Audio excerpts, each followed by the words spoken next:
I have problems with my business partner and it's driving me nuts and I think he's a psychopath. What can I do about it, Sham? And this is what we're going to be addressing in 3, 2, 1, and here we go. Hello everybody, my name is Sham, known in industry as the responsible restaurant owner, and since 2008 I've been helping people open and run their first successful restaurant. Now you need a business partner, definitely. I made quite a bit of videos about it, how to find them, how to screen them, and you need a business partner if you want to keep your sanity. The restaurant business is very demanding and you need to have somebody of trust. It doesn't matter if they don't have the knowledge. Knowledge is easy to acquire. You need somebody who gets your back, definitely. Now guess what, when you put two personalities in the same venture, sometimes it will happen when there will be crisis, when there will be tension, and it is perfectly normal. And these are 3 things you can do to ensure that your business relationship goes well. 1, do understand that your business partner is not a psychopath. It is okay, we all go through ups and downs, and sometimes it may appear that the business partner just went ballistic, but guess what, they are not psychopaths, and you need both of you to agree on that before you even get started in that relationship, that there will be some time where anger is going to come in, and that all these emotions are perfectly okay to express. We are not robots. There will be bursts of emotions. 2, one thing that you need to know is you need to meet regularly. I can't help emphasizing that. Just the fact of talking with a business partner lets you know that you are in sync. It brings the team together. You may say, Sham, I understand it's a very simple concept, but knowing is not enough. You need to be able to implement it. You need to meet together. I know how busy it gets. Even if you have splits of responsibilities, you need to find a moment when you can come together. I personally recommend to get together at least once a week. If you can do it once a week, once every 2 weeks, but you need to meet together. Otherwise we end up forgetting what the other person is doing.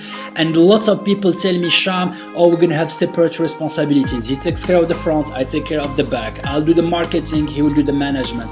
And it is too simplistic of an approach. It is okay to delegate responsibilities to the person who is going to be better at it, but one and the other needs to know what's going on their side of the operation. 3rd, we need to know who is better at talking when. Now let me explain.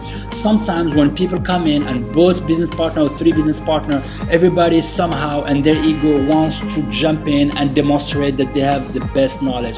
It is not about which parent is the best one. What's important is the health and safety of your child, aka your restaurant.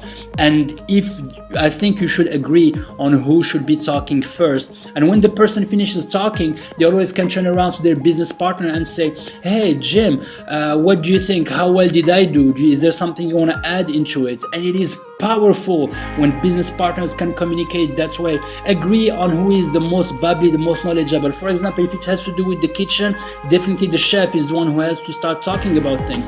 And when he finishes, he turns around to the other one and say, hey, my dear business partner, how did I do? Is there anything you want to add? And that shows cohesion. It shows that the team is together, and it also makes sure that people's ego are not hurt. I always recommend to have 3 business partners if you can. Here is why. When there is 2, well, when there is 1, first of all, you're just going to go nuts because it's just too many things and you need rest and you need time off to reset and things of the kind. However, lots of people have done it on their own. Now, if you have 2, what happens is that dynamics, human nature, one of them is always going to end up being the most dominant, and there is a comfort zone that gets established. The dominant one keeps on being dominant, the passive one keeps on being passive, and sometimes the business can suffer from it because everybody gets comfortable being in whatever role they decide to take on. That's why having 3 is good, because 3 keeps on the dynamics of having always a 3rd party. If you are not comfortable having the 3rd business partner, automatically have a reference, somebody that you can go to in case of time and crisis.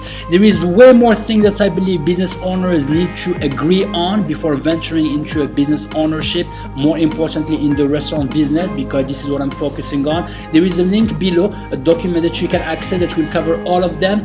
Please take advantage of that free resource. Once again, my name is Sham. I will see you on the other side. Remember, the secret ingredient is love.